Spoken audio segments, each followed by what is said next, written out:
Do you want to learn how to make money and more of it? This might sound crazy, but the things that I'm going to teach you in this video are considered a highly regarded secret and only a few people know about it. I'm going to pull back the curtain of what is money, where is it going, and how do you make a little bit more of it, coming up next.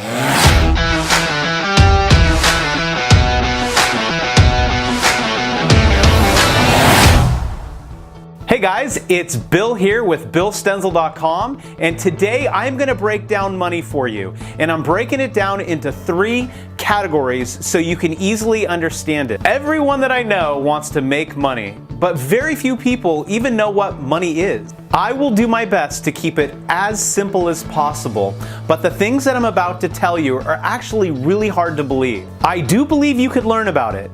And what my job today is to get you guys on the right side of the equation so you can know exactly what it is, exactly what you're looking for, so it gives you the opportunity to make a little bit more of it. If you have not yet subscribed to my channel, please at least consider it. I put out videos every single week. I practice what I preach. I own business.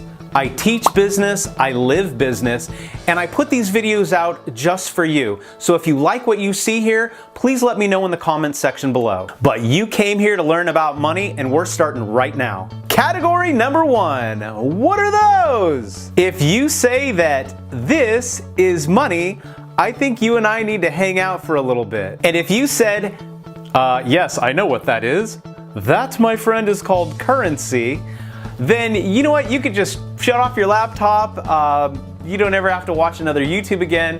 You are a financial genius. And actually, you're so amazing that people beg you to do their taxes because they know you're gonna save them a ton of cash. And if you're like, dude, that's money, and you're an idiot, which I completely agree with you. That's why I call this channel Terrible Financial Advice. I did embark on a journey to visit Mr. Google, and I typed this in: properties of money. Here is the characteristics of money. It needs to be durable or durability. It needs to be portable. It needs to be acceptable. There needs to be limited supply of it.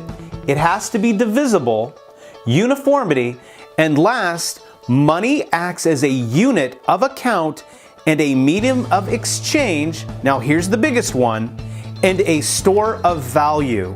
Now here is where the problem lies. Your currency that you guys trade that looks like this, that on the top of it says Federal Reserve note, does not hold value over a long period of time. But it's okay because no currency ever has held value over time. But I need to back up my claim. I need to back up my claim with a story. And the story I like to always use is about Disneyland, my most favorite place on earth.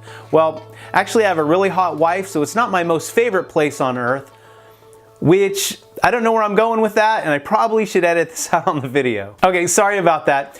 When you go into Disneyland, back in the day, if you were the first one to go into the park, you would have walked in and you would have used this thing right here called currency, and you would have handed it to them, and then they would have said, come on in.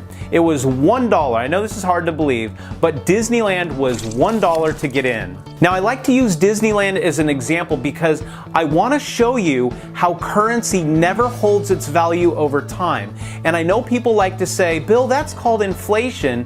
It's not. It's just showing you the depth of these things and how you need more of them. Have you ever heard of a motel called Motel 6? And a bigger question for you is, do you know why they call it Motel 6? The very first Motel 6 opened in 1962 in Southern California, Santa Barbara, about an hour west of here where I live. And the reason why they call it Motel 6 is because of their room rates. You could get a room at Motel 6 for $6. So I went to their website to book a room for my wife and I, and guess what I found? It looks like your money no longer stores its value because I now need 28 of them rather than 1. The grand total was $167.99. So basically, just to reinforce how your currency doesn't store value whatsoever, go try to book a room. It's not $6 anymore for Motel 6. It's $168. Let's just say it's almost as bad as Disneyland. So category 1 of the 3 forms of money that I'm going to be talking about really isn't even money after all. So that green stuff that you guys have in your pocket that's called a Federal Reserve note, that's all it is. It's just a note and it's just currency. Now that you know a little bit more about currency, can you think of something in the world that would store its value but still have the 6 properties that we discussed earlier in the video? Which leads us into category number 2 of money. Well, if you said gold or silver, you're a really wise human, my friend. So here is a minted gold coin, and let me see if I can drop everything and put a silver coin. I would probably rather have a lot more of these, see if it'll zoom in, than these, because the value is completely different. The value currently of shooting this video, the value of this is around $1,300. The value of this is around $18. Is it printed by the US Mint? Yes, it is. Can I deposit it into my bank account? Yes, you can. This, my friend, is money, and this is what you should be saving, not fiat currency. And you want to know how much purchasing power that this money has lost over the last 100 years? Just about none of it. I can still buy the same things that I could have 100 years ago as I can today. Now, what's the downside of holding something like that? Well, besides someone coming into your house and stealing all of it, which I guess they can do that with currency also. So the downside of holding physical gold and physical silver is that the government or governments can actually take it away from you. And if you're thinking, no, they can't do that, or you know what, I would hide it, I would bury it, blah, blah, blah. They've done it more than once, and that's in the United States of America also.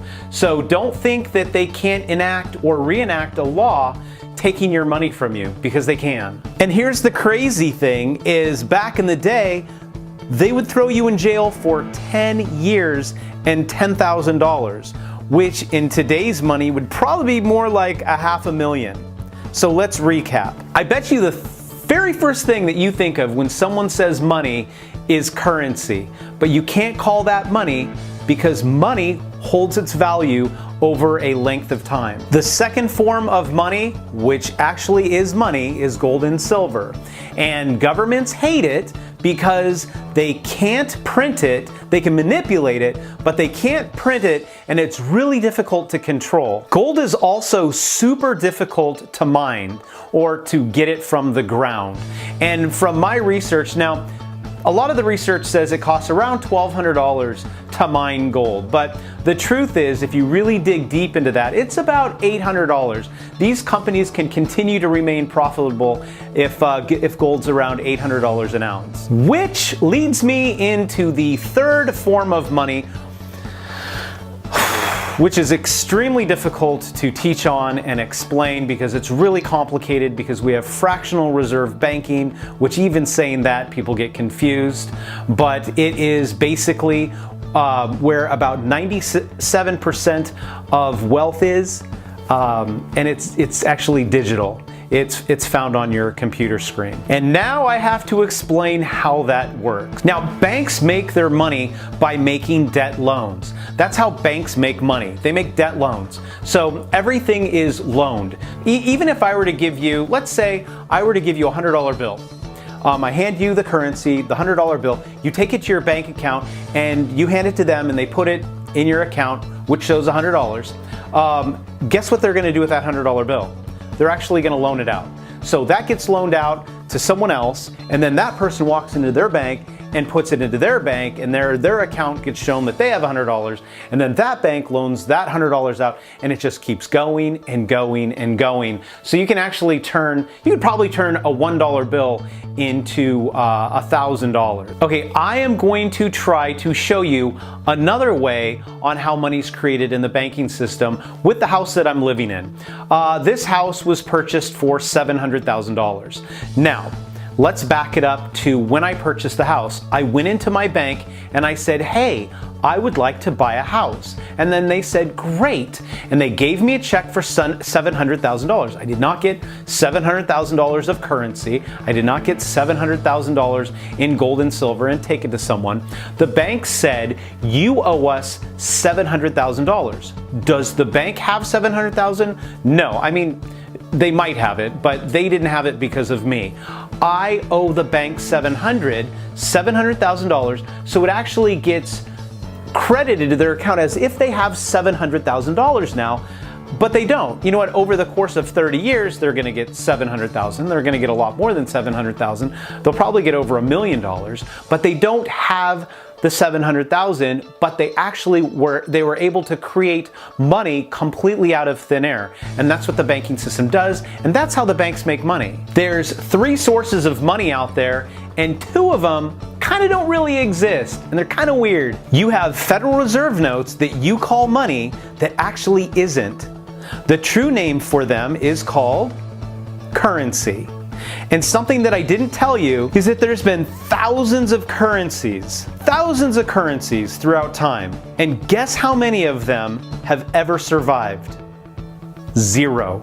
Number 2, there's the fractional reserve banking system, and as I showed you, it's able to create money or digits out of thin air. And number 3, and last but not least, is gold and silver, which has always been around.